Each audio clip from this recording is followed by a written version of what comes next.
আমাদের মধ্যে অনেকেই মনে করছেন, আহারে সামনে তো নির্বাচন হলে ফাঁকা মাঠ।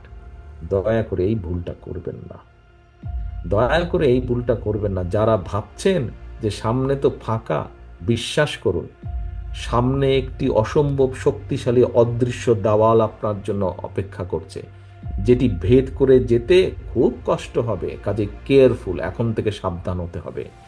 31 দফা নিয়ে যান, জনগণকে বোঝান, জনগণের আস্থা অর্জন করুন, জনগণের প্রত্যাশা পূরণের চেষ্টা করুন।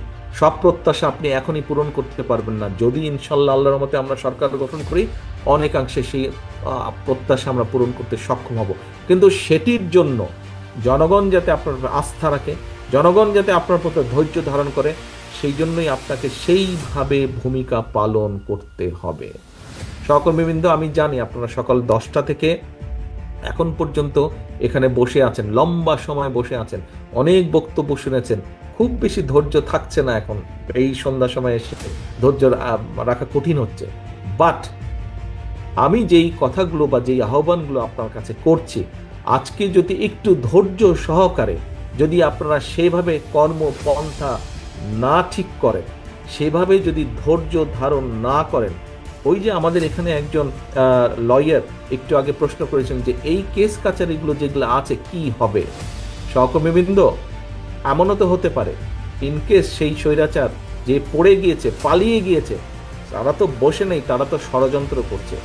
যদি তাদের ষড়যন্ত্র সফল হয়, আপনার এই কেস তো উঠবেই না, বরং এই কারো 10টা থাকলে ওই দ্বিগুণ হয়ে জ্যামিতিক হারে 20টা হয়ে যাবে। সেই সম্ভাবনাও কিন্তু আছে।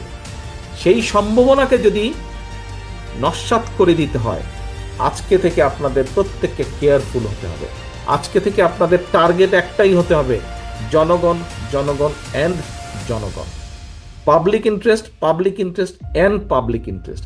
এর বাইরে যদি আপনি একটু কিছু চিন্তা করেন, প্রিয় সহকর্মীবৃন্দ, ওই ষড়যন্ত্রে পতিত যে স্বৈরাচার, তারা সফল হবে।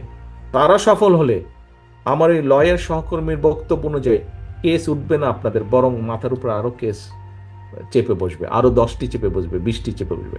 সহকর্মীবৃন্দ, আপনাদের